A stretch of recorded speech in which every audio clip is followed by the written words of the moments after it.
gente. Esse vídeo vai para você que se diz uma pessoa trabalhadora, né, e que vence e conquista as coisas com o suor, né, do seu trabalho. É muito legal você falar isso, porque isso demonstra que você tem um conhecimento mínimo, pelo menos mínimo, do que é a força de trabalho, né? Quando você diz que conquista as coisas pelo seu próprio mérito, né, pela sua determinação e independência, você, e isso relacionado à sua força de trabalho, você compreende, tem uma compreensão pelo menos mínima, né, de que o trabalho é uma riqueza natural humana. Tá? Se você tem uma riqueza natural, né, essa riqueza é o trabalho. Se o ser humano possui em seu nascimento algo que lhes possa ser entendido como valor e possível riqueza, é a sua força de trabalho.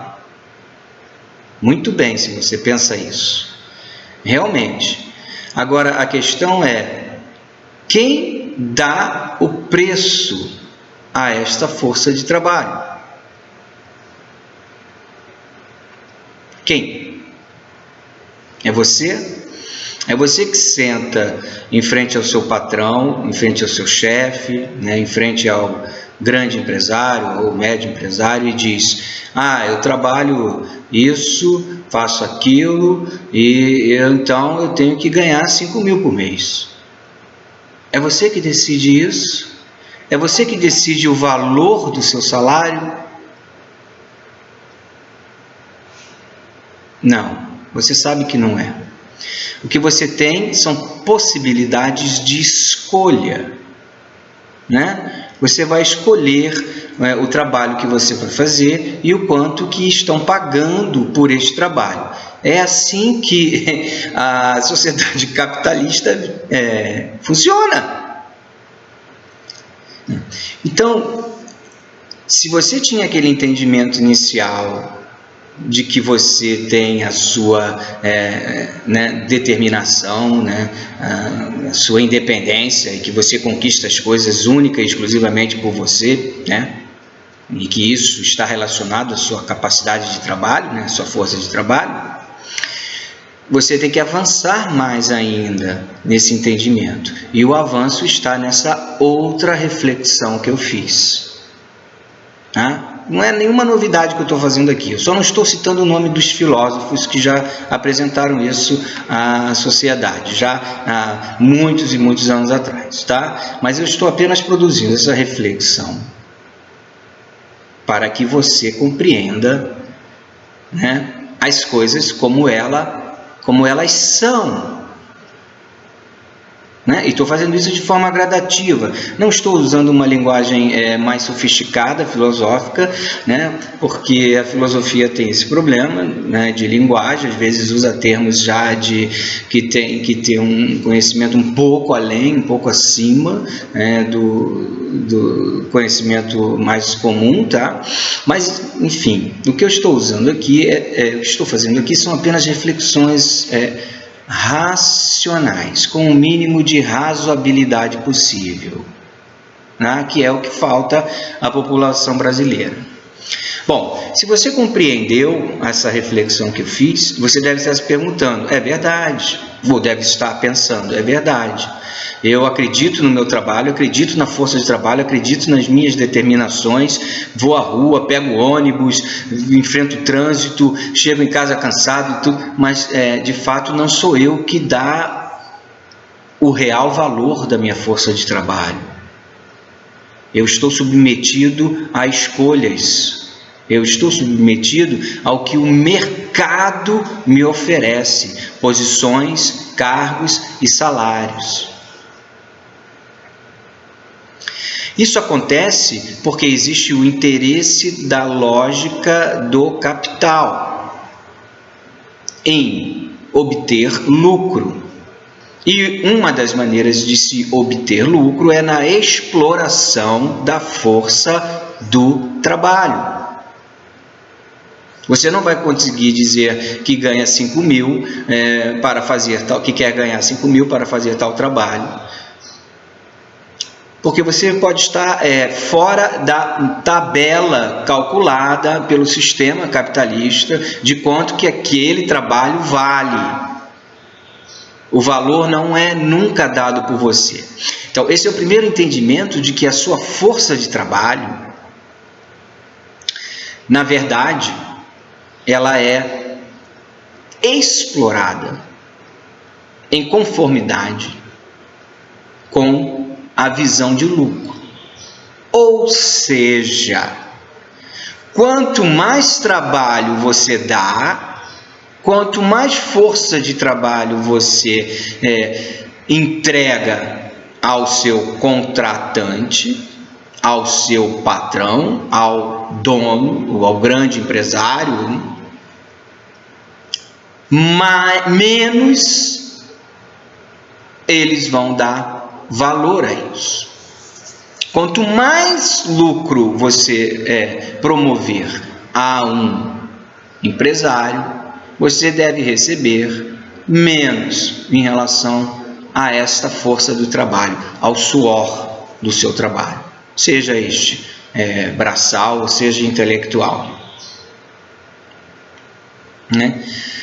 Então o que você vê aí é uma alienação da força do trabalho. Ela está submetida a regras, a lógicas de capital, de lucro, e não é enxergada enquanto a sua natureza, ou seja, uma riqueza natural sua. Você tem que se submeter a essas regras do jogo. E é aí que também entra, e agora nós vamos avançar mais um pouco na reflexão, né? Tivemos a primeira parte, a força natural, tivemos a segunda parte, a tabela de valorização dessa força natural de trabalho não é minha, é alienada ao contratante, a quem me contrata, né? Você perde o poder de valorização do seu próprio trabalho, esse poder está na mão de outro, por isso é alienado, né?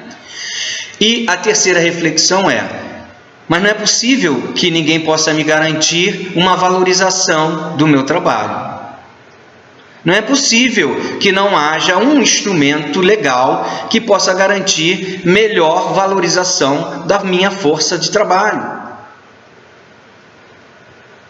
Então, nesse instante, você está dando crédito a um outro externo que não seja o contratante e que este outro externo possa, este sim, com uma política de valorização do salário, principalmente política de valorização do salário mínimo,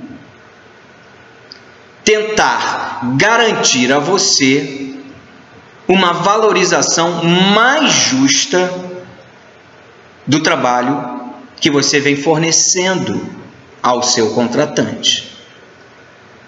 Entendeu isso? Entendeu a necessidade de uma política de valorização do salário? E aqui vamos botar salário mínimo. E o quanto que isso pode ser benéfico a você e à sociedade, porque quanto melhor você ganha, você vai consumir melhor, né? E pequenos, médios empresários também vão ter aumento do consumo de seus produtos. Isto é bom para toda a sociedade. Então, a política de valorização do salário mínimo num país é extremamente importante. Se você não consegue entender isso, você é um alienado.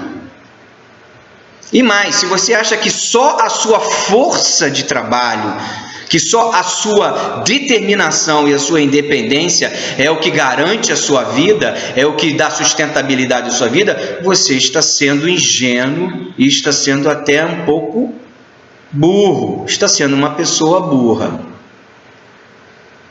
Você tem que exigir uma política de valorização do seu trabalho. Você precisa sentir-se protegido ou protegida, né, por uma regulamentação política. Entendeu isso? Não existe o puro mérito. Todo e qualquer governo tem responsabilidade sobre a política de valorização do salário mínimo. Todo e qualquer governo tem a obrigação ética de proteger o trabalhador, de não deixar que a lógica do lucro e do capital explore a força de trabalho de tal maneira que você trabalha quase que sufocado, pagando para trabalhar. Porque o que vai determinar aos grandes empresários, né, é o lucro, não são as suas necessidades. Entendeu isso? Então deixe de falar besteira. Deixe de falar, eu tenho o que eu tenho porque eu trabalhei, porque eu conquistei, porque eu fiz isso, porque... Não, você teve um suporte de força política. A valorização do salário mínimo, a política de valorização do salário mínimo implementada desde o governo Lula, é um avanço no país.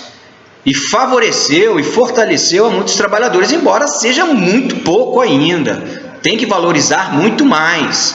Mas não existia antes.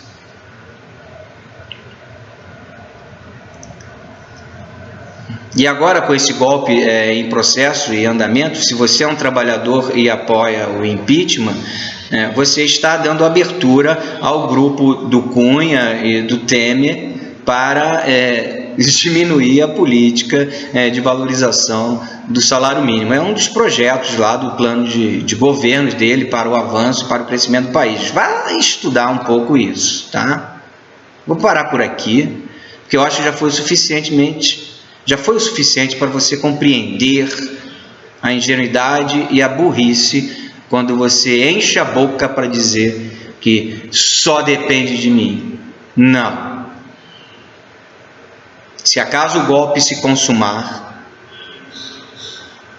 e se acaso eles implementarem as políticas salariais que eles querem implementar, tudo que você vem conquistando vai se perder. Ok? Bom, faço esse esclarecimento não é para defender o PT e defender o governo Lula e Dilma, não, é apenas esclarecimento. Eu sou professor e parte do meu ofício é esclarecer. Para combater tudo que eu disse aqui, para contra-argumentar tudo que eu disse aqui, você precisa ser sensato, você precisa produzir uma razoabilidade nas suas argumentações. Se você gritar só, fora PT, viva o impeachment, Brasil novo, você vai estar sendo movido apenas pela força emocional. E, sem dúvida, vai estar fazendo a escolha mais burra, tá? Então, pense, brasileiros e brasileiras, pensem. Não existe governo que não tenha a obrigação ética de valorizar a política salarial de seu país. Não depende só de você, não. Tá bom? Tá entendido?